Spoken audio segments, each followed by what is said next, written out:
تو میرے بھائیوں، قرآن کریم کے اندر اللہ تبارک و تعالیٰ نے بے شمار مسائل کو بیان فرمایا، بے شمار چیزوں کو اللہ تبارک و تعالیٰ نے قرآن کریم کے اندر تفصیلاً بیان فرمایا، اور کچھ چیزوں کو اللہ نے تفصیلاً نہیں بیان فرمایا۔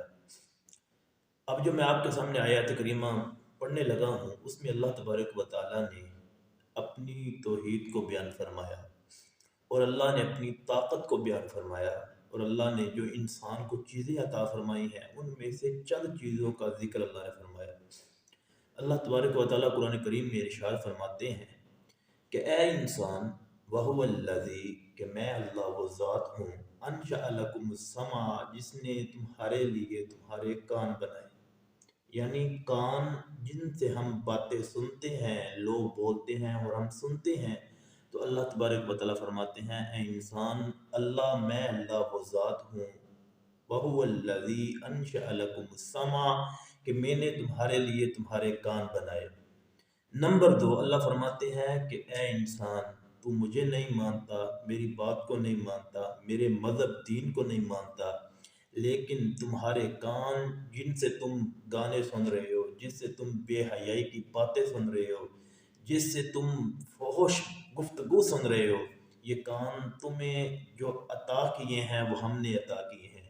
وَهُوَ الَّذِي أَنشَأَ لَكُمُ السَّمْعَ وَالْأَبْصَارَ وَالْأَفْئِدَةَ، کہ اللہ وہ ذات ہے کہ جس نے تمہارے لیے تمہارے کان بنائے، والابصار، اور اللہ وہ ذات ہے جس نے تمہارے لیے آنکھیں بنائی۔ سبحان اللہ، جس نے تمہارے لیے آنکھیں بنائی۔ اب آنکھیں کافر کے پاس بھی ہیں، مسلمان کے پاس بھی ہیں، لیکن اللہ نے ہر مسلمان کو حکم دیا ہے کہ ان آنکھوں سے حلال چیز کو دیکھو، ان آنکھوں سے حرام چیز کو نہ دیکھو، ان آنکھوں سے اللہ کا قرآن پڑھو، ان آنکھوں سے دین کی چیزوں کو دیکھو، ان آنکھوں سے آیت اللہ دیکھیں، یعنی جو اللہ کی نشانیاں ہیں۔ آسمان اللہ نے بنایا، زمین اللہ نے بنائی، ہوائیں اللہ نے بنائی، یہ ہر چیز، نظام کائنات کا یہ سارا کچھ اللہ نے بنایا۔ ان آنکھوں سے ان سب چیزوں کو دیکھ کے اللہ کی توحید کو دل کے اندر بٹھا لو، دل کے اندر اللہ کی توحید کو بٹھا لو کہ اللہ سے بڑی کوئی ذات نہیں، اللہ کے مقابل کوئی ذات نہیں، اللہ سے بہتر اور محبت کرنے والی کوئی ذات نہیں۔ کیوں؟ اللہ تبارک و تعالیٰ نے کتنا کرم کیا۔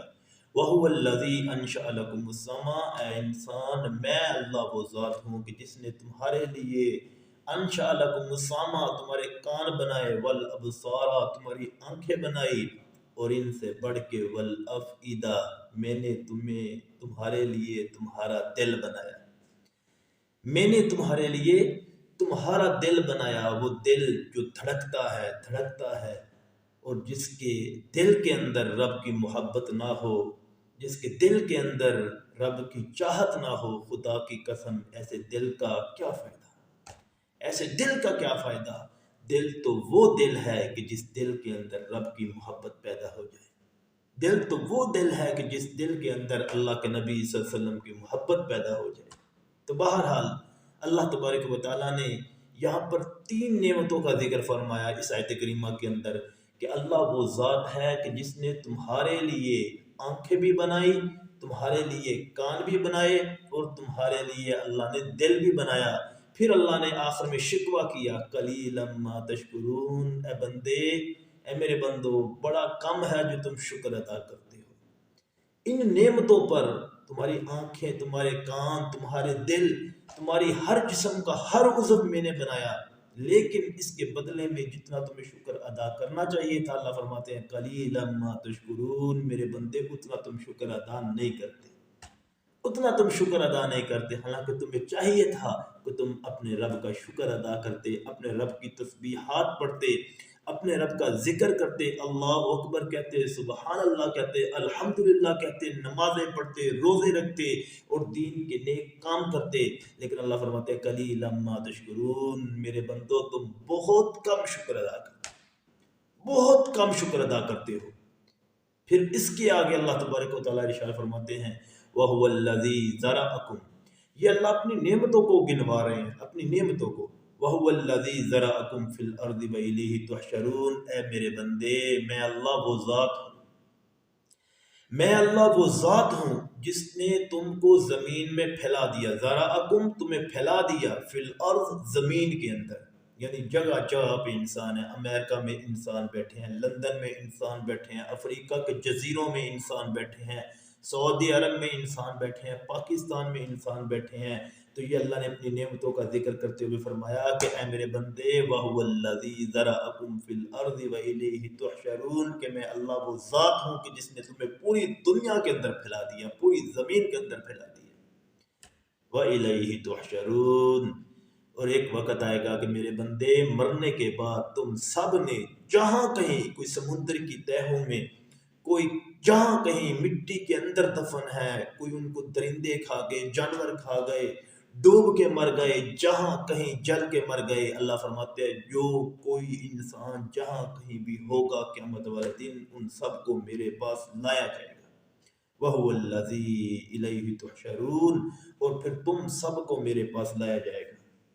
اور پھر اس کے بعد اللہ تبارک و تعالیٰ نے آیت کریمہ میں ارشاد فرمایا وَهُوَ الَّذِي يُحْيِي وَيُمِيتُ، کہ اللہ وہ ذات ہے، اللہ وہ ذات ہے، یحیی، جو تمہیں زندہ کرتا ہے، جو تمہیں زندگی عطا کرتا ہے۔ تمہارے گھر میں بیٹا پیدا ہوا، بیٹی پیدا ہوئی، تمہارے بھتیجا پیدا ہوا، بھتیجی پیدا ہوئی، نواسا پیدا ہوا، نواسی پیدا ہوئی، تمہارے علاقے کے اندر بچہ پیدا ہوا، بچی پیدا ہوئی، تو یہ اللہ زندگی دے رہا ہے۔ اللہ زندگی دے رہا ہے، انسان کو بھی دے رہا ہے، حیوانات کو بھی دے رہا ہے، جانداروں کو بھی دے رہا ہے، باقی مخلوقات کے ہاں بھی بچے پیدا ہو رہے ہیں، ان کو بھی دے رہا ہے۔ تو اللہ تبارک و تعالیٰ نے اسی نعمت کا ذکر کرتے ہوئے فرمایا کہ اللہ وہ ذات ہے، وَهُوَ الَّذِي يُحْيِي وَيُمِيتُ، کہ اللہ وہ ذات ہے، اللہ وہ ذات ہے جو زندگی دیتا ہے، وَيُمِيتُ، اور مارتا بھی ہے، مارتا بھی ہے، موت بھی اسی کی طرف سے، زندگی بھی اسی کی طرف سے ہے۔ وہی تو ہمارا رب ہے، وہی تو ہمارا رب ہے۔ مسلمان کا عقیدہ پکا ہونا چاہیے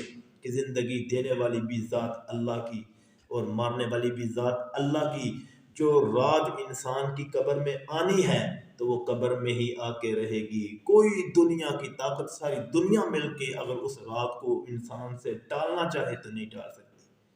اور جو رات انسان نے دنیا میں گزارنی ہے، ساری دنیا مل کر اس بندے کو مارنے پہ تل جائے تو مسلمان کا عقیدہ ہونا چاہیے کہ وہ مار نہیں سکتی، وہ مار نہیں سکتی۔ کیوں؟ میرے رب کا حکم ہے کہ جو بندے نے قبر میں رات گزارنی ہے وہ قبر میں گزارے گا، اور جو دنیا میں گزارنی ہے وہ دنیا میں گزارے گا۔